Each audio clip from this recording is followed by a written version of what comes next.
안녕하세요. 멘토 특강 희망드림의 김용욱입니다. 김노한 목사입니다. 봄햇살처럼 따사로운 청년 대표 MC 김혜령입니다. 봄날이 느껴집니다. 감사합니다. 자, 두 분은 아침에 일어나시면 가장 먼저 뭘 하시나요? 목사님 제일 먼저 뭐 하시나요? 저는 이제 매일 이제 새벽 예배 이제 설교하러 가기 때문에 제일 먼저는 이렇게 뭐 간단하게 이제 씻고 바로 갑니다. 그렇죠. 새벽 예배 준비하시고. 자매님은 뭐 준비하시나요? 저는 그냥 일어나자마자 바로 하는 거를 말씀드리면 물 한 컵을 그냥 벌컥벌컥 마셔요. 저도 뭐 우선 아침에 일어나면 간단히 씻고 그 다음에는 요즘은 이제 잠깐 운동하는 걸 하고 그 다음에 이제 성경 읽기 전에 찬송 간단히 하고 성경 읽고 묵상하고 기도하고 이런 순서를 가지는데요. 저도 과거에는 그 큐티 시간을 가질 때 큐티 교재로 하기도 하고 이런 그 성경 두꺼운 성경책으로 하다가 요즘은 이 굿TV에서 나온 그 성경 앱을 받아가지고 그걸 가지고 하고 있어요. 근데 아주 굉장히 보기도 편하고 여러 언어로 구분도 되고 찬송가도 다 있고 그래서 굉장히 편해요. 자매님은 혹시 그런 앱 활용 안 하셨나요? 저는 오히려 김용욱 박사님한테 좀 배워야 될 것 같아요. 어플을 어떻게 다운을 받는지 지금부터라도 실천하도록 할게요. 저 같은 세대에서 배울 것보다 목사님은 여러 그 큐티를 다 알고 계시잖아요. 목사님 큐티 할 때 젊은 사람들한테 어떤 걸로 하라고 권하시나요? 좀 전에 그 원장님께서 그 굿TV 앱에 대해서 좀 말씀해 주셨는데요. 저 같은 경우는 다른 제가 성경 앱도 많은데 굿TV 앱은 성경을 읽어줘요. 그래서 제가 그 스트레칭을 할 때 저녁에 퇴근하고 와서 스트레칭을 할 때 그걸 틀어놓고 제가 이렇게 들으면서 스트레칭 하는데요. 속도 조절도 돼서 굉장히 좋더라고요. 그래서 제가 이렇게 말씀을 보면서 저는 예전에는 이제 성경책을 종이로 된 걸 주로 많이 봤는데 요즘에는 제가 이제 스마트폰을 많이 활용해요. 그래서 그것을 보면서 제가 은혜로운 말씀을 바로 클릭해가지고 외국에 있는 친구들까지 제자들까지도 다 동시에 제가 그것을 SNS로 다 보내줘요. 그럼 걔네들이 그거 보고 같이 저랑 또 묵상하고 또 다시 피드백을 주고 그래서요. 그 스마트폰을 정말 잘 사용하면 묵상할 때도 정말 많은 청소년들이나 청년들한테 도움이 많이 될 수 있을 것 같습니다. 와, 이 엄청난 파급력이 소셜 네트워크를 통해서 이제 이루어진다라는 게 정말 몸소 좀 공감할 수 있는데요. 오늘은 특별히 소셜 네트워크를 통해서 사역을 하시는 분을 모셨거든요. 그럼 오늘의 멘토를 모시겠습니다.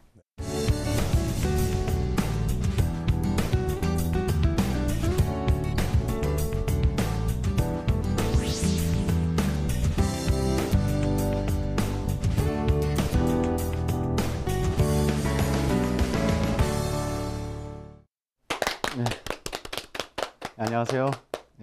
열린 사고 따뜻한 마음 이승재 목사입니다. 지금 제가 하는 일은 교회 담임 목사로 교회 개척한 지 얼마 안 됐지만 가까운 교회라는 교회를 하고 있고요. MC넷이라고 해서 사람들을 네트워킹 하는 일을 하고 있습니다.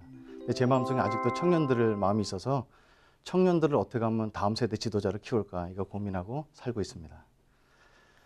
저는 이제 태어나기를 이제 불교 집안에서 태어났습니다. 예전엔 그런 사람들이 참 많았는데 저희 집은 불교가 조금 더 셌던 부분이 저희 아버님이 4대 독자로 태어나셨는데 저희 할머니께서 절에 가서 천일 기도를 드려서 얻은 아들이셨습니다. 그러니까 저도 이제 저희 어머님이 18살 때 시집 오셔서 38살 20년 동안 아들 못 낳으셔서 고민을 많이 하시고 저희 아버님이 그걸 좀 참지 못하셔서 이제 가정을 이제 2개를 갖고 계시고 아주 그렇게 됐었습니다. 근데 어머님도 이제 머리를 깎고 스님이 되셔서 절에 가서 3년 동안 치성을 드렸는데 저를 이제 갖게 된 거죠. 그래서 저는 이제 부처님의 영원하신 이제 능력으로 이렇게 이 땅에 빛을 보게 됐습니다. 그래서 이제 살다 보니까 이제 어머님을 기쁘게 해드리는 것이 절에 열심히 다니는 것이다 이런 생각 들어서 5살 때부터 이제 불경을 많이 외우고 초등학교, 중학교, 고등학교 올라갈 때마다 이제 1000배, 3000배 이렇게 치성을 드리면서 사는 것을 많이 배우게 됐죠. 그 사실상 불심이 있었다기보다는 이제 어머님의 영향이 많이 컸다 이렇게 생각이 들고요. 아버님이 집에 거의 안 계시고 어머님은 일찍 나가서 이렇게 경제 활동을 하셔야 되기 때문에 저한테 영향을 준 사람을 좀 찾았죠. 특별히 이제 남성. 근데 저희 아랫집에 저희 집이랑 거의 비슷한 환경에 살고 있는 형님이 계셨어요. 그래서 그 형님한테 이제 많은 것들을 배웠습니다. 그 당시에는 멘토라는 말이 없었지만 저의 멘토 같은 분이었죠. 그래서 그 형이 이제 많은 것들을 가르쳐 주시면 처음에 제일 먼저 알려주신 것이 담배, 그다음에 술, 그다음에 당구, 그다음에 여자, 그리고 이제 마지막에 이제 본드까지 가르쳐 주시는 아주 저한테 필요한 건 다 알려주신 분이셨습니다. 근데 그분이 이제 그렇게 저랑 같이 이렇게 동네 형처럼 친형처럼 지내고 있다가 어느 날 이제 저랑 절교를 선언하시고 공부를 열심히 하셨어요. 그래서 사실상 그 서울 달동네에서 공부를 열심히 해서 좋은 데 가기 참 어려운데 딱 2년 독서실에 들어서 공부하시더니 그 아주 좋은 대학교 전기공학과를 입학하시는 거예요. 저도 희망이 생겨서 나도 할 수 있겠다 싶어서 고등학교 1학년 때까지 이제 친구들이랑 많이 본드나 술 갖고 놀다가 2학년 때 공부를 2년 동안 했습니다. 아, 역시 사람인 IQ 차이가 있더라고요. 저는 그렇게 되지 못했습니다. 그래서 뭐 재수도 하게 됐는데 워낙 기초가 없어서 이제 좀 그런 부분은 어려웠죠. 그러다가 이제 후기 대학에 어떻게 보게 됐습니다. 그 M대학교에 전기공학과가 좀 어려운 과인데 그러니까 배짱 지원을 했는데 거기를 덜컥 합격이 됐습니다. 이거 아무도 기대를 못했던 건데 근데 그 학교가 미션 스쿨이었던 거예요. 그러니까 합격하고 보니까 이게 신입생 오리엔테이션 때 이렇게 총장님이나 이런 분이 나오셔야 되는데 목사님 나오시는 거예요. 그 태어나서 목사님 가까이서 처음 봤습니다. 그래서 첫 마디가 할렐루야, 이 학교 오신 분 환영합니다. 하는데 왜 목사님들은 그런 목소리를 사용하시는지 몰랐지만 처음 보고 갈등을 했죠. 이 학교를 다녀야 되는가? 난 부처님의 힘으로 태어났는데 이런 갈등을 하면서 오리엔테이션에 있게 됐는데 부처님께 기도를 했죠. 제가 이 학교는 다니겠습니다. 갈 데가 없으니까. 근데 신앙을 좀 지켜달라고 부처님께 기도를 하고 2박 3일 오리엔테이션을 이제 마치게 됐습니다. 근데 오리엔테이션의 키포인트 중에 하나는 뭐였냐면 이 학교는 미션 스쿨이기 때문에 다들 채플에 참석해야 된다는 거예요. 그래서 이걸 어떻게 하지 하다가 채플 참석하기로 했습니다. 이제 불교인들이 이제 예수님을 믿게 되면 열심인 것처럼 저는 예수님 믿지 않았지만 채플에 아주 열심히 갔습니다. 하루도 한 번도 빠지지 않고 맨 앞자리에 앉아서 그 A4 용지 반 정도 되는 사이즈에다가 설교 말씀 요약해서 냈어야 되는데 저는 그걸 불교 용어로 좀 바꿔서 냈습니다. 예를 들어서 하나님은 사랑이십니다. 그러면 부처님은 자비로우시다. 이렇게 이제 고쳐서 내기도 하고 그러던 날이었는데 5월 21일 날 제 일기장에 써놓은 날인데요. 채플이 끝나고 이제 나가는데 한 분이 뒤에서 부르시는 거예요. 형제님 이렇게. 이게 기독교 용어잖아요. 제가 볼 때는. 돌아봤는데 진짜 교회 안 다니면 어디 가서 환영받지 못할 만한 기독교인 얼굴이 뒤에 딱 있는 거예요. 딱 예술쟁이 얼굴이. 근데 그분이 그렇게 저한테 말을 걸면서 그동안 몇 달 동안 관찰을 했는데 정말 이 학교를 믿음으로 뒤집어 볼 만한 믿음을 갖고 있는 형제라는 거예요, 저보고. 그래서 왜요? 그랬더니 채플이 빠지지 않고 맨 앞자리에 앉아서 찬송도 크게 하고. 그래서 저는 부처님의 자비하심을 합니다. 이렇게 하면서 약간 논쟁이 됐는데 그분이 이제 선배님이다 보니까 이제 마음이 좀 넓으셨어요. 수업 끝난 다음에 그 자기 기독 동아리로 찾아오면은 그 당시 서클이라고 그랬는데 기독 서클을 찾아오면 하나님 대해서 더 알려주겠다. 그래서 뭐 수업 끝나고 가겠습니다. 이러고 까마득히 잊어버리고 수업 끝나고 집에 가려고 스쿨버스를 탔는데 그분이랑 약속한 게 떠오르는 거예요. 그래서 제가 갈까 말까 고민 많이 했죠. 근데 그분한테 제가 불교인이라는 걸 알려줬으니까 그거 안 가면 얼마나 부처님 얼굴에 똥칠할 거 아니에요. 그래서 제가 부처님의 영광을 가리지 않으려고 다시 갔습니다. 거기를. 근데 4층에 올라가 봤더니 학생회가 4층에 기독 동아리가 많은 거예요. 그래서 이게 어딘지 몰랐는데 그분은 기독학생회 회장님이셨는데 누군지 어딘지 모르죠 제가. 그래서 잘못 찾아 들어간 것이 CCC. 그 밑에 이제 한국 대학생 선교회라고 써 있는 거에서 맨 뒤에 두 글자가 교회잖아요. 그래서 여긴가 보다 하고 들어갔는데 그 사람이 없어서 이제 나오는데 이제 그분들이 CCC 사람들 한번 잡으면 절대 놓지 않습니다. 그래서 이게 일단 앉으시라고. 그래서 앉아서 환영해줘서 저도 환영받고 이렇게 앉아서 이제 가려고 하는데 그 중에 한 분이 뭘 꺼내시는 거예요. 이렇게. 사형이었습니다. 막 처음 교회 다녀보지도 않은 사람한테 읽어대는데 제가 이해를 못하죠. 근데 계속 있었는데 거기 남학생 셋에 여학생 한 명 이렇게 있었거든요. 그러니까 제 온 관심 여학생에 촉각에 서 있는데 그 여학생은 제가 그동안 나이트클럽이 이런 데 전혀 보지 못했던 얼굴이었습니다. 첫째 쌩얼에다가 손톱에 아무 색깔도 없고 펑퍼짐한 바지에 머리를 올백을 이렇게 했는데 수녀님인가 보다 이렇게 생각했어요. 저는 카톨릭하고 개신교를 전혀 구별 못하니까 그렇게 이제 앉아서 있는데 사형일 갖고 읽으면서 이 기도문이 마음에 드시냐고 계속 4명이 얘기를 하는데 아 이거 어떻게 기독교를 전향하기가 어렵잖아요. 근데 고민하다 이렇게 눈을 들었는데 그 수녀랑 눈이 마주쳤는데 그 수녀님이 이렇게 권면을 해주시는 거예요. 그래서 그 자리에서 예수님하고 영접을 하고 이제 집에 갔습니다. 이제 완전히 거짓말로 영접을 했죠. 그리고 일주일쯤 뒤에 저한테 사형리 읽어주신 분이 오셔서 아, 예수님을 영접하셨는데 원래 24시간 내에 만나서 사형리를 이제 성경 공부를 했어야 했는데 늦게 왔다고 막 그러는 거예요. 그래서 아, 오실 필요 없었는데 오셨다고. 그런데 그분이랑 3번을 성경 공부를 했습니다. 1대1로. 1대1이라는 말이 좋아서 이렇게 했는데 뭐 저는 전혀 관심이 없었죠. 근데 그때 정기 모임에 처음 참석을 했어요. 저를 이제 초청을 해갖고. 그래서 이제 10몇 명 정도가 이렇게 기독교 모임에 처음 참석했는데 딴 건 마음에 안 드는데 이렇게 뭐 이렇게 막 율동 같은 거 하다 옆에 사람 손 잡는 동작 이런 게 있더라고요. 그래서 이제 그 수녀 옆에 가서 손을 잡아보니까 아유 괜찮은 거예요. 이제 그때 처음으로 대학생 여름 수련회라는 걸 소개를 해주는 거예요. 그래서 저는 이제 이게 뭔지 모르죠. 근데 10,000명이 모인다고 그러는 거예요. 어이구 5,000명은 여학생일 것이라는 생각이 들어서 가겠다고. 그래서 12,000원을 내고 7월 달에 첫 주에 있는 여름 수련회를 갔는데 진짜 그 전주대학교에 막 대학생들이 10,000명이 앉아서 막 예배를 드리는데 아름다워 보기보다는 제가 볼 때는 약간 광란의 밤이었죠. 와, 1시간 노래하죠. 그 김중은 목사님이란 그 분은 그 당시에 제가 느끼면 할아버지였는데 저 노인네 이렇게 말이 많아. 입을 열면 1시간 반씩 설교를 하시는 거예요. 그러니까 너무 힘들고 밥 먹을 때도 뭐 외워야지 밥 먹지 막 그러니까 이런 문화가 너무 저한테 어려웠어요. 그나마 제가 위안을 갖고서 버텼던 것이 이렇게 율동할 때 옆에 사람 손잡는 동작. 그래서 뭐 여기에 이와 여대 써 있으면 무조건 가서 앉아 있고 해봤는데 평상시 대화는 사람들이 참 정상이에요. 기독교인들이. 근데 기도하면 막 바뀌는 거죠.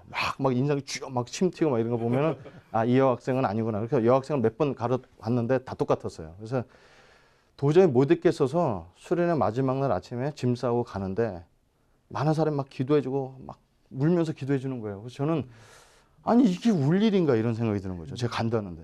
그래서 하루 더 남기로 해갖고 남게 됐습니다. 근데 마지막 날 설교를 듣는데 3일 동안 설교 들리지 않았었는데 마지막 날 모든 사람이 죄인입니다 이러는데 저한테 아무도 모르는 죄가 있었어요. 저희 누님이 있었습니다. 저희 누님이 정신박약가 아이다 소아마비로 자라셨어요. 그러니까 태어날 때는 멀쩡하셨는데 생후 6개월쯤 됐을 때 다리에 힘이 없어서 이게 소아마비라는 건 상식적으로 아실 때 저희 부모님이 이게 배운 게 없으셔서 한의원 갔더니 인삼하고 녹용을 먹여서 그걸 어린아이한테 먹였는데 그게 이제 뇌에 영향을 줘서 생후 6개월 된 IQ로 평생을 살게 된 겁니다.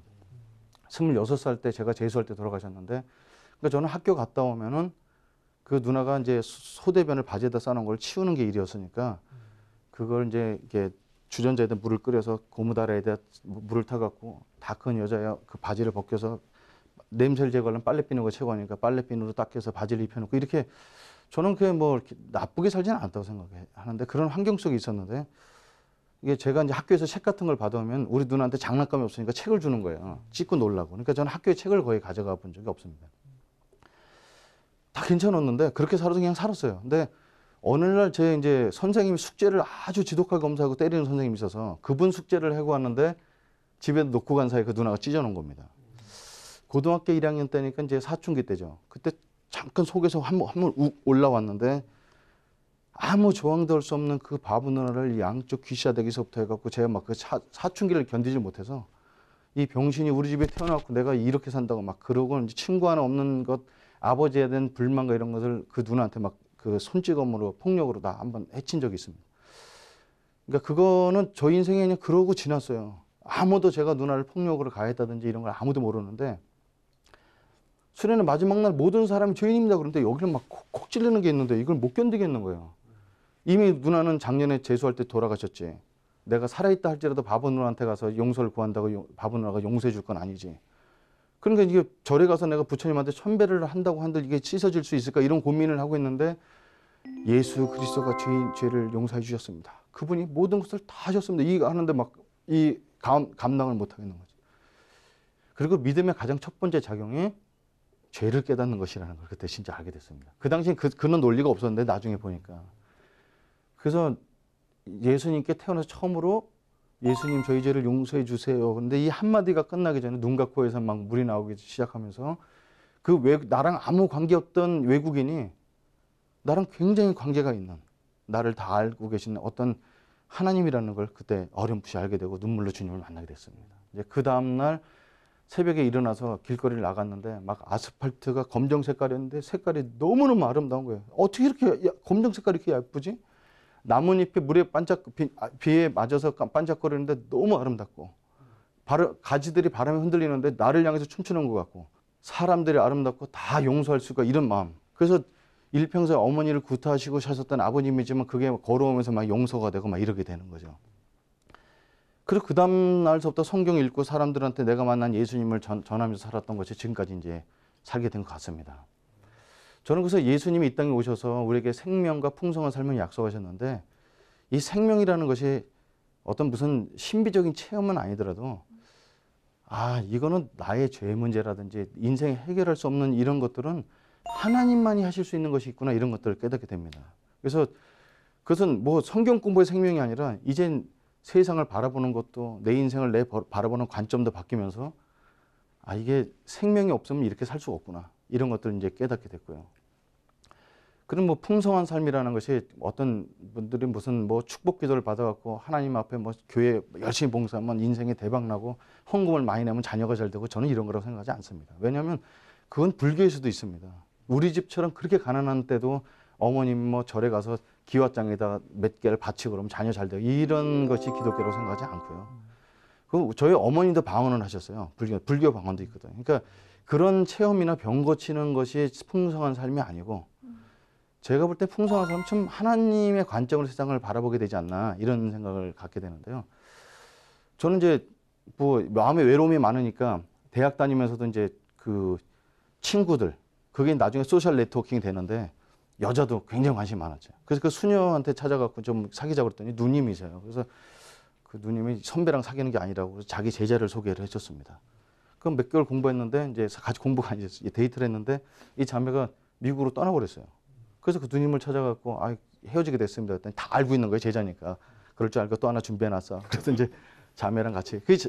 이 누님은 저를 이렇게 신앙을 키워주려고, 제가 너무 이렇게 천방지축이고 하니까 그래서 소개해줬는데, 성경 공부하고 꼭 데이트를 하게 됐죠. 근데 그 두 번째 자매도 CC를 나가면서 이제 헤어지게 됐고, 세 번째 자매는 그렇다고 뭐 연애를 막 바람둥이처럼 한 건 아니고요. 다 그리스도 안에 교제를 좀 했었는데, 제가 CC 간사 되겠다니까 난 그렇게는 못 산다고 그래서 헤어지게 됐어요. 근데 어느 날 그 누님이 제 인생을 이렇게 편지를 써서 주신 거죠. 이렇게 승재 형제는 너무 이렇게 가능성이 많은 형제인데 좀 거룩하게 살았으면 좋겠어. 인격이 이렇게 멘토되는, 그분 저한테 멘토신데, 이렇게 7장째는 편지를 그렇게 마저 구구절절히 저에 대한 평가를 많이 해주셨더라고요. 그러니까 7장째 페이지는 조금 느낌 이상해서 읽어보는데, 승재 형제를 더 이상 소개해줄 자매가 없네. 나는 어때? 이런 내용이었습니다. 그래서 그날 찾아가서 프로포즈를 해서 지금 24년째 살고 있습니다. 예. 그러니까 이제 그게 이제 그날 동아리룸 잘못 들어가서 만났던 자매랑 만나서 살 거랑은 상상을 못 했죠. 그러니까 그 뭐 사람들이 재밌는 게 나이트클럽 가서 한 사람 만나볼 수도 있고 이렇게 저렇게 할 수 있지만, 진짜 참 재미는 인생의 구석구석마다 하나님이 그때 이렇게 예비하셨구나. 내가 그런 가정에 태어나서 이런 가정을 이해할 수 있구나. 이 정신 박약아들을 저는 이렇게 보면, 우리 좀 어려운 사람들 보면은 남 얘기 같지가 않죠. 저희 누님 같고. 그리고 저처럼 혼자 벽 보고 앉아서 이렇게 평생 살았던 사람들을 보면, 저는 이제 누님 이렇게 소대변을 다 치우고 앉아서 손에서 냄새가 나니까 친구들이 안 놀아줍니다. 그러니까 벽 보고 이렇게 앉아서 이런 얘기 저런 얘기 꾸며내기도 해보고 작가도 되고 혼자서. 그러다 보면 눈물이 나요. 그래서 취미 생활을 쓰라고 해서 취미를 뭐라고 쓸까 하다가 평상시 하는 게 취미래요. 그래서 벽 보고 울기 썼다가 이제 선생님한테 뒤지게 맞은 적이 있습니다. 근데 그런 것이었죠. 근데 이제 어머님이 저랑 아버님이랑 너무너무 똑같이 닮아갖고 걸어다니는 뒷꼭지도 똑같다고 그러십니다. 그래서 어머님이 저를 사랑하셨지만 그렇게 꼭 이렇게 아버님이랑 심하게 다투신 날은 저희 안성희 씨 집안이 피가 더럽느니 뭐 이러시면서 굉장히 안 좋아하셨어요. 내가 이런 환경 속에서 공부는 60명 중에서 한 7, 8등 했습니다. 뒤에서. 52등, 53등 뭐 그렇게 하고 누가 공부를 잘하는 얘기도 없었고. 그때 예체능은 꽝이고. 집에 바보 누나 한 사람이 잘하는데 남자 세계는 축구 생활 이런 것들 전 지금도 축구를 왜 하는지 모릅니다. 남자들이 이렇게 뛰어다니는 게 좀 이해가 안 가고 농구 같은 거 이렇게 집어넣으면 빠질 거 왜 거기다 집어넣는지 좀 이해가 안 가는 케이스입니다. 그러니까 예체능이나 공부 잘하지 못하는 환경이었고 이제 뭐 그때 뭐 물론 철들어서 자기가 공부를 열심히 했으면 됐겠는데 저는 이제 그렇게는 하지 못했던 것 같아요. 그러나 저는 예수님 믿는 사람이 다른 것이 있다면 내가 부모님에 의해서 어쩌다 태어난 인생이 아니고 하나님을 믿고 나니까 마태복음 1장에 누가 누굴 낳고 읽다가 눈물이 막 났던 이유가 나는 안정일치 집안에서 태어나긴 했지만 하나님의 이러이러한 계보를 통해서 하나님의 자녀를 날 이 땅에 보내셨구나. 이걸 깨닫는데 막 눈물이 나는 겁니다. 그래서 하나님이 이 땅에서 나를 보내셨다는 걸 깨달으시면 누구나 이 땅에 살면서 이 땅에 살아갈 수 있는 공구를 주셨다. 그래서 제가 쓴 책 제목이 나도 잘하는 게 한 가지는 있다. 이거죠. 그래서 그걸 발견해서 살면은 연봉에 관계없이 사람들의 이목과 관계없이 행복하게 살 수 있지 않나. 이런 생각을 갖습니다. 그래서 어디를 가든 청소년들에게 나도 잘하는 게 한 가지는 다 발견할 수 있다. 이렇게 얘기를 하고 다니고 있습니다. 오늘 강의는 여기까지만 하겠습니다. 예, 감사합니다.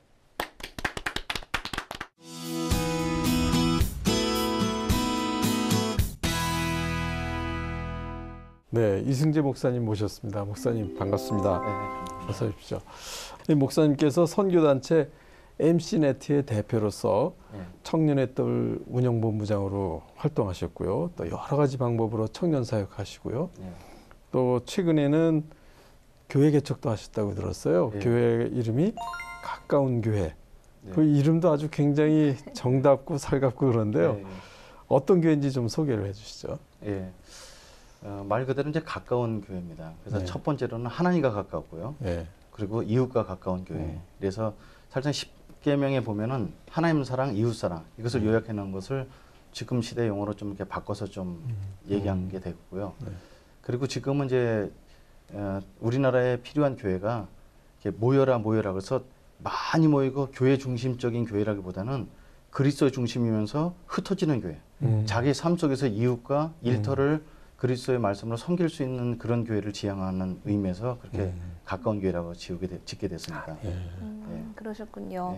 이 선교단체에서 20년 넘게 또 사역을 해오고 계시네요.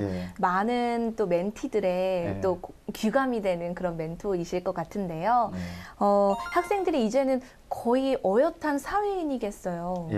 저는 이제 사람들이 부르는 신의 아들이었어요. 왜냐하면 제가 5대 독자이기 때문에 군대를 이렇게 안 가게 돼서 24살 때부터 전임 사역 때 돼서 이렇게 학생을 만나다 보니까 뭐 88학번, 87학번 이런 제자들이 많습니다. 지금 만나면 사회 가면 저보다 나이가 더 들어 보이기도 하고 어엿한 회사 사장님들인데 그 당시 학생들과 같이 먹고 자면서 저희 집에 뭐 매일 청년들이 많았죠. 대학생들이. 제 아내가 그걸 많이 뒷받침했는데 생활비는 10만 원도 안 되는 돈을 갖다 주면서 매일 저녁마다 오늘 20명가, 10몇 명가. 그러면 제 아내가 연년생으로 아이를 이렇게 1년에 하나씩 낳거든요. 왠지 하나님 이렇게 많이 축복을 주셔갖고. 그러면 그 애를 둘은 재워놓고 하나는 막내는 뱃속에 넣어서 산에 가서 돈나물 같은 거 해갖고 초코시장 비벼 이렇게 밥해줬던 기억이 납니다. 근데 그 당시에 같이 먹고 자고 했던 친구들이 뭐 지금은 많은 동력자가 됐습니다. 꾸준히 계속 연락을 하시나 봐요. 그렇죠. 지금 가까운 교회 멤버도 그렇습니다. 진짜 목사님 사역은 정말 초대교회 보는 것 같고요. 목사님이 그렇게 수많은 청년들 또 섬기시면서 많은 또 고민하시면서 미셔널 커뮤니티 네트워크, 약칭 MC넷을 세우신 걸로 아는데요. 이 MC넷은 어떤 곳인가요? 이제 방금 전에 말씀드린 것처럼 이제 우리가 교회 안에서만 신앙이 좋을 것이 아니고 우리가 통정적으로 매일 주님을 섬겨야 된다고 생각하는데 제가 이제 보니까 사회 구석구석마다 하나님께서 그런 리더들을 다 숨겨 놓으셨어요. 그래서 이제 본인들이 하나님을 섬기는데 저희들이 갖고 있는 이제 훈련의 오류 같은 부분은 예를 들어서 제가 사형리를 배웠다 그러면은 사형리, 뭐 전독팔 배웠으면 전독팔, 뭐 이렇게 하는데 프로그램은 우리에게 도움은 되지만 사람마다 각자 은사가 다르고 갖고 있는 모양이 다 다르다고 생각합니다. 그래서 그 사람들이 본인이 삶 속에서 갖고 있는 모습대로 그동안 배웠던 대로 그리고 그 신분대로 그가 속한 공동체를 그 단체 그 지역을 섬길 수 있다 이런 아이디어를 갖고 그런 리더를 발굴하고 그런 가능성 있는 사람을 발굴하고 격려를 해서 그 사람들이 복음으로 그 자리를 섬길 수 있도록 하는 것. 이것이 이제 큰 아이디어입니다. 아이디어입니다. 아주 상당히 좀 아주 바람직한 아이디어라고 생각이 되는데요. MC넷에서 그 네트워킹 되는 예. 분들이 구체적으로 어떤 방법으로 공동체를 섬기고 계신가요? 한번 예. 그 예를 좀 소개해 주시면 더 잘 이해가 될 것 같아요. 네, 알겠습니다. 그러니까 조금 전에 말씀드린 것처럼 어떤 틀이 없습니다. 네. 왜냐하면 이렇게 전 계층을 섬겨야 되잖아요. 예. 그러니까 제가 대학교 다닐 때 저는 이제 대학생만 26년 동안 사역을 하고 중국에서도 대학생을 사역을 했었는데 오늘의 학원보험과는 복음화는 내일의 세계복음화. 이거 너무 맞죠. 그러니까 왜냐하면 내일의 미래 지도자들이 대학생이기 때문에. 근데 이제 오늘도 대학생 26년 동안 하다 보니까 사회에서 어떻게 변화되는가를 한번 보게 됐어요. 근데 이제 학생들이 와서 뭐 저는 그 친구들이 지금도 간사라고 부르는데 간사님 학생 때 4년 동안 가르쳐 주는 게 너무 감사합니다. 근데 배운 대로 그게 안 사르시더라고요, 사회는요. 그리고 이제 김중훈 목사님께서 이제 말씀을 전가하시거나 할 때마다 대학생을 더 많이 전도해라는 것보다는 전 계층이, 민족의 전 계층이 다 복음화돼야 된다 이런 말씀을 하시는데 그럼 대학교 이후에는 어떻게 될 것인가 이런 아이디어를 갖고 사람을 만나게 됐습니다. 예. 그럼 뭐 예를 몇 번 들리자면 어떤 이제 가장 복음에 영향력을 미치기 어려운 분이 누굴까 상상했는데 첫 번째가 정치인이었습니다. 근데 제가 정치인의 커넥션이 없어서 두 번째로 어려울 사람이 어떤 어려운 사람이 누군가 봤더니 진짜 깐난쟁이 아이를 키우는 어머니. 그러니까요. 제 아내도 그렇게 믿음 좋은 집안에 태어나서 지금도 믿음 너무 좋은 믿음의 여인이지만 연년생 아이를 셋을 키우다 보니까 뭐 큐티 이런 걸 할 수가 없죠. 다니는데 그래서 야 그런 영적 암흑기 같은 어머니도 사람들을 섬길 수 있지 않을까 그랬는데 마침 한 분이 아이가 둘이 이미 있는데 쌍둥이를 출산한 지 얼마 안 된 아이가 넷이 사람이에요. 뭐 이름은 제가 거명하지 않겠습니다만 근데 그분이 이렇게 옛날 때 CC 훈련도 받은 것도 있고 그래서 어떻게 하면 동네 아줌마들에게 복음을 증거할 수 있을까 고민해서 예전에 배웠던 마들와이즈가 있어서 뭐 이분이 마들와이즈 강사는 그런 건 아닙니다. 그런데 그동안 유모차 끌고 다니면서 만났던 아주머니들을 집에 초청해서 우리가 마들와이즈라는 게 있는데 아이를 어떻게 지혜롭게 키우는지 이런 얘기입니다. 그래서 이제 모임을 했어요. 10주 과정이잖아요. 그냥 얘기 나누고 뭐 제가 상상해봐도 얼마나 애들 뛰어다니고 난장판이겠어요. 그래서 꾸준히 만나면 갔는데 안 믿는 사람이 하나 둘 마음을 열고 한 분이 굉장히 이제 여기서 말하기 좀 어렵지만 굉장히 어려움을 당하고 나서 이분이 나이가 더 어린 가정주부인데도 가서 상담할 데가 없으면 와서 얘기가 눈물로 하다가 주님을 만나게 되고 그래서 8가정 중에 6가정이 주님 앞에 돌아오고 그 남편들은 저를 이렇게 만나고 싶어 하는 거예요. 파덜와이즈는 없냐 이렇게. 그러니까 이것이 꼭 누가 선교단체는 전도사가 아니더라도 자기가 만나는 사람들은 가정주부니까 가정주부. 이렇게 해서 이제 그분이 미셔널 커뮤니티의 한 부분 그분은 그렇게 하는 거고요. 한 친구는 제가 여기 있습니다만 이게 이제 이 친구는 대학교를 졸업을 했을 때 이렇게 시각 디자인학과인데 이게 인테리어 회사에 취직하다 보니까 뭐 월요일서부터 금요일까지 점심 먹을 시간도 없는데 복음을 증거하고 산다는 건 너무 어려운 얘기죠. 근데 토요일 날쯤에 내가 그럼 글씨를 좀 예쁘게 쓸 수 있는 재주는 있는데 뭐 방법이 없을까? 그래서 월급을 탄 돈을 갖고 이런 하얀 돌을 샀어요. 전 처음 이게 모찌떡인가 그랬는데 하얀 돌을 사서 자기 글씨를 이렇게 써는 거예요. 지금도 구리광장에 나가면 토요일마다 볼 수 있는데 그 친구를 말을 잘하거나 그런 스타일은 아닙니다. 내 친구가. 근데 글씨를 이렇게 쓰면 사람들 뭐예요? 그러면 복음을 써주는 거죠. 근데 처음에는 창피해서 못 나갔었는데 지금은 뭐 사람들 줄 서서 받아갑니다. 그래서 저도 저희 MC넷의 구호 같은 거 한번 써달라고 했는데 한번 보여주시면 어떨까 이런 싶습니다. 이게 글씨가 예쁘잖아요. 그러니까 이게 본인 원하는 글씨도 새겨주고 그래서 이런 거를 써주는 동안 사람들 꼼짝없이 복음을 듣게 되겠죠. 예, 그래서 사람들이 찾아오게끔 하는 거예요. 그러니까 이 친구는 사실상 보면 혼자 사는 거예요. 큰 돈도 아니고 자기 재능 갖고 저는 망한 곳에 다니면서 복음 증거할 수 없지만 제가 할 수 있는 게 이겁니다. 혼자 하고 있더라고요. 그래서 너도 옛날 때 CC 훈련도 받고 그랬는데 같이 해서 엠신에 하면 어떻겠냐. 그럼 사실상 이 친구가 저희들한테 돈 낼 필요도 있는 것도 아니고 저도 이 친구한테 돈 주는 게 아니고 돈과 이것이 아니고 이 네트워킹 되면서 서로가 격려되고 공모될 수 있는 이런 것이죠. 그리고 이제 예전에 91학번 친구들인데 학교를 졸업한 이후에 사회생활 하다 보니까 술 문제, 담배 문제는 이건 아주 작은 문제고 회사 자체가 비리덩어리인데 내가 여기서 어떻게 살 것인지 이런 거를 목회자들한테 물어보면 기도합시다. 그 외에는 참 우리가 대답 주기가 어려운 거죠. 그래서 이 친구들이 고민을 많이 하다가 이제 컨설팅 회사에 들어가서 아주 뭐 넘버 원이 됐습니다. 지금도 뭐 한국능률협회는 굉장히 큰 컨설팅 회사인데 그래서 하루는 같이 의기투합이 돼서 만나서 얘기를 나눴는데 그래서 목사님 제가 대학생들이 대학교를 졸업하기 전에 이러이러한 교육을 좀 받고 나가면 사회생활 훨씬 도움이 될 것 같은데 제가 컨설팅 프로그램 한번 만들어 보겠습니다. 대학생들 위해. 그럼 한번 해보자고. 그래서 나보고 지도 목사를 해달라. 그래서 뭐 지도 목사하고 저는 소셜 네트워크니까 페이스북 친구가 몇천 명 되니까 이제 학생들한테 광고를 해갖고 이런 거 있다. 그래서 원래는 이게 프로그램 짜는데 한 100만 원 정도 받아야 되는 거예요. 이렇게 좋은 멘토들 와서 강의하고 코치들이 붙어서 뭐 이게 그들의 꿈을 발견하게 해줘서 해주는 프로그램 짜왔는데 대학생들이 100만 원이 어디냐. 나도 애들이 대학생 3명이지만 그 100만 원씩 가질 수 있는 가정이 거의 없다. 그래서 30만 원 정도만 받아보자. 그 70만 원은 너가 모금해라. 그러니까 사실상 이 프로그램은 학생이 등록할수록 손해보는 프로그램이에요. 이 제목도 제가 뭐 이 친구 이름도 해서 홍보도 해주고 싶은 친구인데 같이 손해볼 사람 손해볼 투자를 할 사람들 모집합니다. 이렇게 해갖고 멘토들 찾아가서 모금도 해서 한 학생들당 70만 원씩 모금해서 이 사람들은 일기를 마쳤어요. 10주 동안에. 그러니까 이 대학생들이 와서 그동안 목사님들에게 들었던 복음도 너무 중요하고 저도 이제 가서 꼭 앞부분에 설교를 하면서 예배를 1시간 드리고 세계관에서 강의를 하고 그 다음에 코치를 들으면서 멘토님들에게 사회적인 얘기를 듣고 근데 이 친구들이 그래서 갖고 있는 이름을 모르실 것 같아서 저희가 미셔널 커뮤니티 네트워크 MC넷이잖아요. 그럼 이건 아카데미니까 MCA로 하자. 그래서 MCA 그룹. 그래서 그 당시에 같이 91학번 친구들 성경 공부했던 친구들이 다 컨설턴트들이 뭉쳐서 MCA를 아카데미를 지금 뭐 2기를 하고 있는데 너무너무 좋습니다. 그러니까 지금 제가 여러 사람 예를 뭐 들려면 계속 들 수가 있는데요. 누가 보면 MC넷에서 하는 전도 방법이 뭡니까? 알겠습니다. 삶이 전도고 본인이 갖고 있는 은사를 섬길 수 있고 틀에 갇힌 것이 아니고 누구든지 자기 삶 속에서 갖고 있는 방법대로 할 수 있다 이런 겁니다.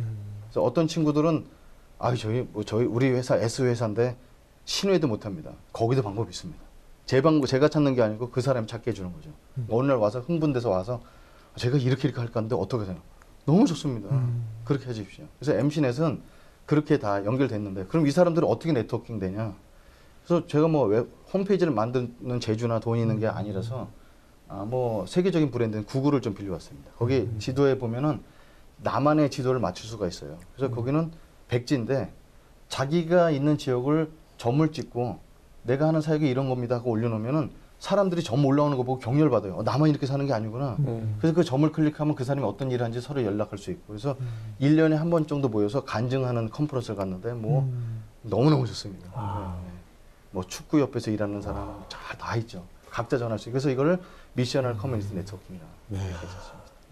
와, 참 좋은 활동하고 계시네요. 네. 특히나 네. 중국 선교사로 또 13년간 또 네. 활동을 해오셨는데요. 네. 중국에서도 그럼 청년 사역도 하신 거예요? 예, 중국에서도 뭐 대학생 사역을 했는데요. 중국 학생들이 좀 나이가 많이 들어 보입니다. 지금서부터 제가 20년 전에 중국을 갔으니까 그때도 저는 뭐 30대 초반이었습니다만 대학교 1학년들하고 나이 차이가 날 텐데 저는 좀 동안인 스타일이고 이 친구들이 약간 노안이라서 친구들이랑 지내는데 거의 차이가 없었다고 생각하고요. 지금 전 세계는 글로컬이라는 말 있잖아요. 글로벌하면서 로컬이다. 네. 청바지만 입고 가면 다 됩니다.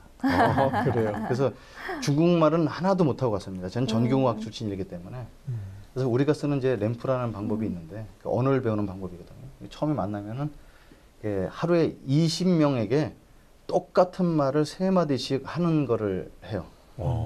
그래서 뭐 예를 들면 뭐 정한 걸 아니다. 나 한국에서 왔어. 야우시에시 한위. 나 중국말 배워야 되거든. 니 너무 빵 주워 마. 나 도와줄 수 있어. 이 3마디 하는 거예요.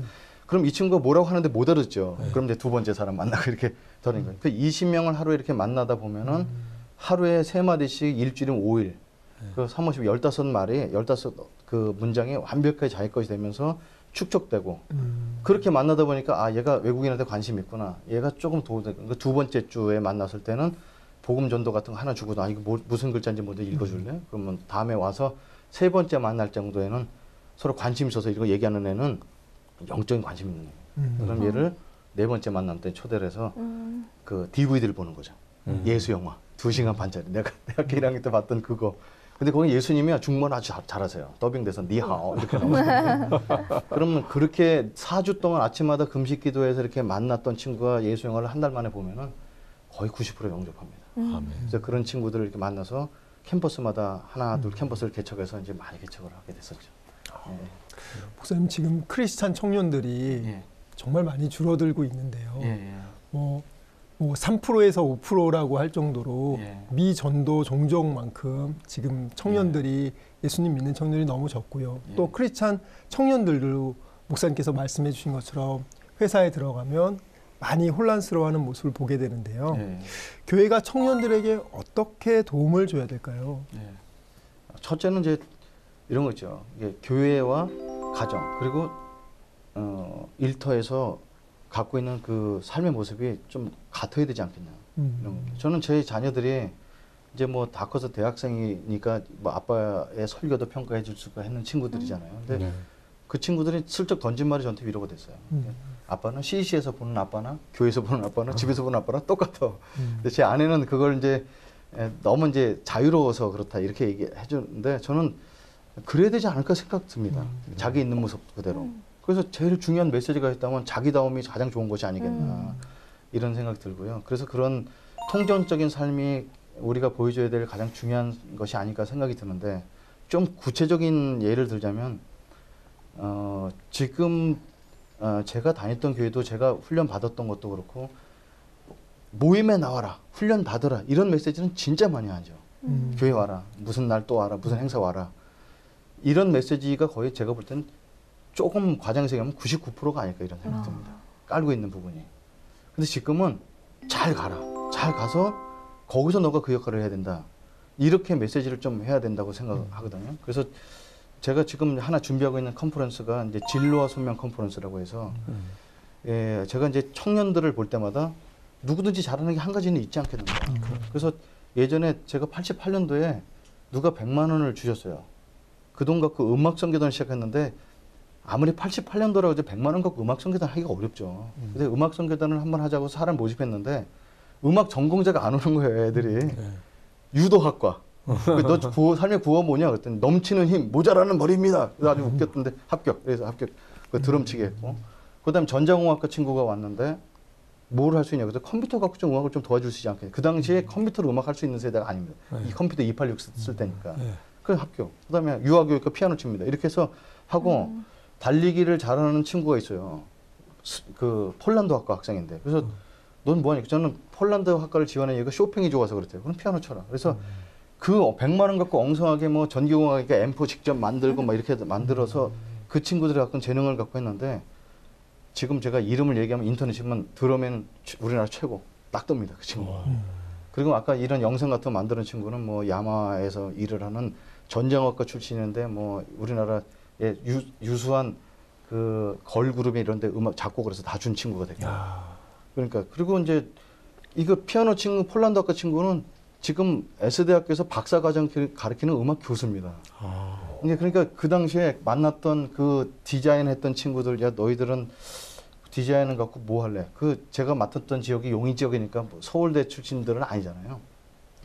그 너희들 뭐 할래? 그랬더니 뭐 저희들은 벽 같은 거 꾸며요. 그럼 우리가 돈을 줄 수 없으니까 돈을 마련해 보자. 그래서 아이디어가 카드 같은 거를 수제 카드를 만들어서 학생들한테 강매를 하는 거죠.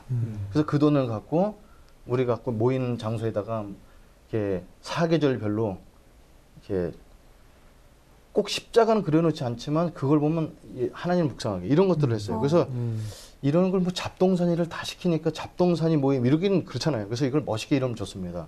너희들이 사람들과 세상과 커뮤니케이션 하는 건데 종합적인 커뮤니케이션이다. 토탈 커뮤니케이션. 그래서 이름을 줄여서 토트컴이라고 줬어요. 그랬더니 토트컴 아래에 모여서 막 열심히 디자인을. 이 친구들이 지금 충무로는 을지로에 다 디자인숍 사장들입니다.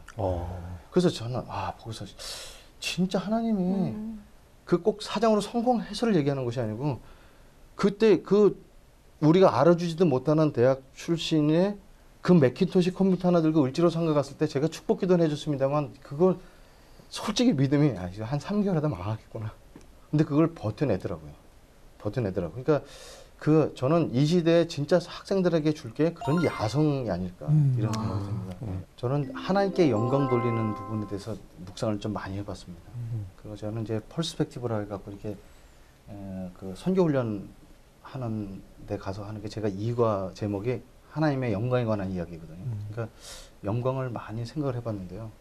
성경을 어디를 구석을 봐도 인생에 대박이 나야지 하나님께 영광이라는 구절은 하나도 없습니다.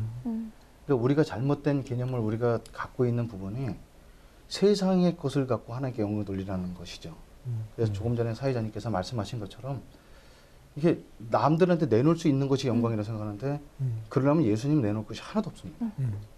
12제자도 내놓을 거 하나도 없습니다. 하나님 나라가 이 땅에서 확산되는 방법이 그렇게 대박이 나는 사람들 영광을 올려드리면서 하나님 나라가 확산되지 않고 하나님 나라 확장은 이 땅에 떨어져 썩어지는 미랄이 되라 이렇게 말씀하십니다.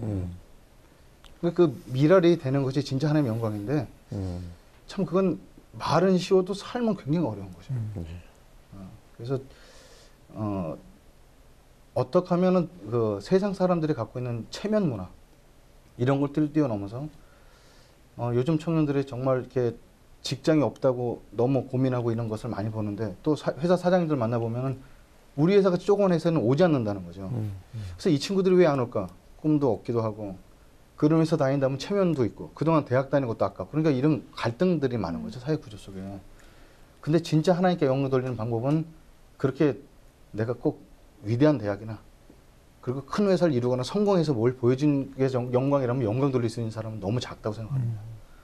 근데 아까 우리가 MC넷이라는 그 철학에서 좀 같이 나눈 것처럼 부르신 곳에서 주님과 동행하고 있는 것 누가 알아주든 알아주지 않든 그 하나님 한 분이 기대했던 그 삶을 살아가는 것이 저는 성공이라고 생각합니다. 아멘. 네.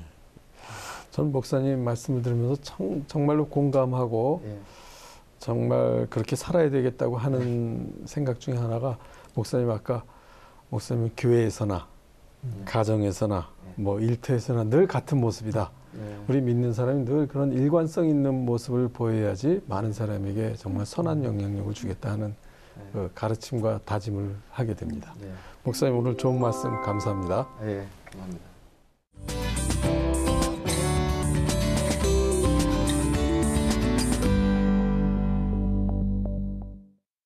이 시간은 성경 안에 있는 불변하는 건강 규례에 대해 의학적으로 풀어보는 시간입니다. 원장님, 한번 시력이 나빠지면 네. 더 좋아지지 않고 계속 이렇게 나빠지는데요. 라식이나 라섹 수술을 하지 않고서 자연적으로 좀 시력이 좋아질 수 있는 방법은 없는지요? 네, 여기 여러 가지 의견들이 있는데요. 우선 기본적으로 우리 믿음은 하나님께서 우리를 계속 나빠지게 둘 리가 없어요. 그렇죠? 여러 가지 방법이 있는데 사람들이 찾지 못하는 것뿐이죠. 근데 그 중에 하나의 그 소개해드린 그 방법인데요. 이 눈이 그 해부학적으로 보면 눈동자를 움직이는데 근육이 6개가 있어요. 그래서 우리 의과대학 다닐 때 제가 배웠던 기억이 납니다. 그래서 이게 사방으로 다 움직일 수 있잖아요. 그 6개가 아주 절묘하게 움직이면서 위아래 상하 좌우 다 볼 수 있거든요. 근데 문제는 특히 요새 같은 현대 시대에 눈이 그 근육이 잘 활용이 안 돼요. 특히 뭐냐 하면은 TV 모니터 볼 때. 그다음에 우리 컴퓨터 하면서 이런 모니터 보면서 눈을 여러 가지로 사용한다기보다 뚫어지게 보다 보니까 그 근육들이 제대로 활용이 안 되죠. 그래서 우리 스트레칭 하거나 이럴 때도 근육을 골고루 사용하고 긴장도 풀어주고 가끔 써야 되는 것처럼 이 6개 근육을 골고루 쓰게 하는 운동법이 소개되어 있어요. 그래서 이제 간단히 설명드리면 시선은 얼굴은 고정하고요. 눈동자를 움직이는 거예요. 그래서 제가 한다면은 눈동자를 그대로 움직여서 가장 오른쪽을 보는 거예요. 그래서 제가 이 오른쪽으로 가장 돌렸더니 저쪽에 카메라가 하나 보이는 거예요. 그렇게 한 3초 정도 보는 겁니다. 그리고 또 이쪽 반대 방향으로 쭉 이렇게 고개는 돌리지 말고요. 눈동자만 이렇게 돌렸더니 저 벽에 있는 이 치장이 보이는 거예요. 이런 식으로 해서 가장 오른쪽, 가장 왼쪽, 가장 위에, 가장 아래 이렇게 골고루 운동을 해주는 것도 좋은 방법입니다. 그렇게 되면 그 근육이 운동이 될 뿐만 아니라 사실 우리가 제대로 근육을 다 쓰지 않는 게 많거든요. 그러니까 우리는 쓰게 만들어져 있거든요. 활동하게 만들어져 있으니까 쓰면서 그 눈에 가는 혈액순환이 좋아지게 되는 게 의학적으로 많이 증명이 돼 있어요. 그래서 그것도 아주 좋은 운동 방법이고 그걸 통해서 시력이 점점 나이가 들면 나빠진다고 생각하고 안경을 쓰면 점점 시력이 나빠져서 안경의 도수도 점점 세진다 이랬던 분들이 좋아진다고 얘기하는 분들이 있습니다. 그래서 그런 점하고 그다음에 또 한 가지는 그 운동하는 방법 중에 하나가 이런 펜이 있잖아요. 네. 그럼 이렇게 뻗어놓고 펜 끝을 이렇게 잠깐 한 3초에서 5초 보고 그다음에 가장 먼 데를 보는 거예요. 가장 먼 데를 보면 저는 이제 지금 벽을 보죠. 만약 그 사무실이나 학교에서 한다 그러면 펜 끝을 이렇게 보고 창밖을 보면 저 멀리 있는 뭐 건물이나 이런 게 보이잖아요. 그렇게 해서 이 눈을 제대로 잘 여러 각도에서 쉬게도 해주고 운동시켜주는 방법이죠. 근데 참고로 이런 그 운동 방법은 농구 선수들에게 적용하는 방법입니다. 농구 선수들이 시력이 좋아야지 슛해서 그 골이 들어갈 수 있잖아요. 그러니까 누구에게나 할 수 있는 방법이게 돼서 아주 좋은 방법으로 생각이 되고 그다음에 이 눈을 이렇게 깜빡이는 걸 자주 하라고 그러죠. 깜빡이는 걸 자주 하는데 대개 아까 우리 젊은 분들이 많이 사용하는 모니터를 많이 본다든지 TV 시청을 많이 하면 거기에 몰두하고 뚫어지듯이 보다 보면 눈 깜빡이는 게 없거든요. 그래서 습관적으로 눈을 깜빡일 때마다 하나님께서 우리에게 그 눈물을 주셨는데 눈물이 너무 절묘하게 만들어져 있어요. 그냥 단순한 물이 아니라 맨 안쪽에 있는 그 물은 이게 세 겹으로 있는데 안쪽에 있는 그 눈물에는 단백질 성분이 많아서 보습 효과가 커요. 그리고 두 번째 있는 그 층은 수분 성분이 많아서 이 씻어주는 효과가 크고요. 마지막 층에는 약간 기름 성분이 있어서 이 수분이 바깥으로 이렇게 증발되지 않게 하는 게 있거든요. 근데 그런 기능을 자주 활용해 주기 위해서는 가끔 이렇게 껌뻑이는 것도 도움이 많이 될 겁니다. 와, 이 도움되는 정보들은요, 저뿐만이 아니라 주위에 이제 눈이 좀 나쁜, 시력이 나쁜 분들에게 어서 공유를 좀 해야 될 것 같아요. 네. 오늘 좋은 말씀 감사드려요. 네, 감사합니다. 네, 이 시간에는 나도 잘하는 게 한 가지는 있다라는 주제로 이승재 목사님과 이야기를 나누는데요. 저는 이승재 목사님 말씀을 들으면서 누구나 때로는 어떤 그 열등의식의 공격, 남들은 다 잘하는데 난 이거 못해, 뭐 이런 그 열등의식의 공격을 받을 때가 있거든요. 그럴 때 이 이승재 목사님의 그 말씀과 메시지처럼 나도 잘하는 게 있다. 그리고 하나님께서 내가 생각한 것보다 엄청나게 은혜를 주시고 달란트를 주셨구나 하는 걸 깨달으면서 힘도 얻고 그 좋은 은혜를 남과 나누는 계기로 삼으면 참 좋겠다 하는 그런 생각을 하게 됐습니다. 목사님 어떠셨나요?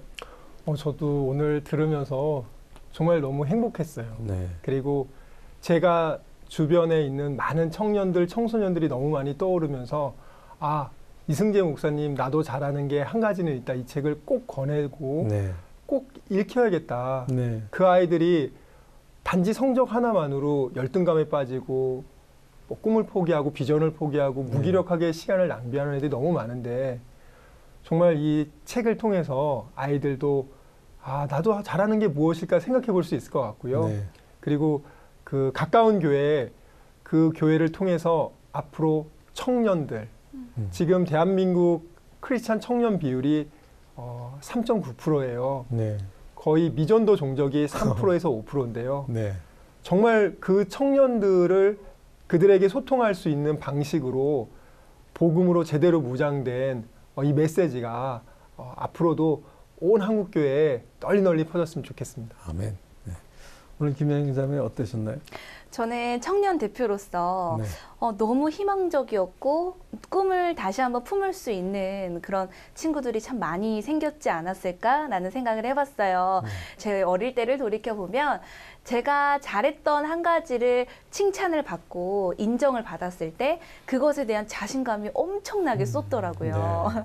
네. 그래서 오늘 목사님께서 말씀하셨던 그 부분, 나도 잘하는 게 한 가지가 있다라는 부분을 친구들이, 청소년 친구들이 하나씩 알게 된다면 그 자신감으로 인해 내가 그 달란트를 사용했을 때 뒤에서 이제 받쳐주는 하나님이라는 백그라운드가 더욱더 우리한테 능력을 주셔서 능치 못할 일이 전혀 없는 그런 일들이 펼쳐지지 않을까라는 생각을 해봤어요. 나중에 이제 결혼해서 자녀 키울 때 그렇게 키우실 것 같으네요. 네, 아멘. 정말 하나님께서는 절대로 우리를 성적순으로 평가하시지도 않으시고요. 돈 많은 순서로 평가하시지도 않으시고요.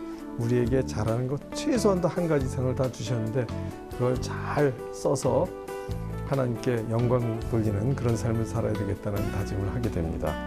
그럼 저희는 다음 시간 또 다른 멘토를 모시고 찾아뵙도록 하겠습니다. 감사합니다.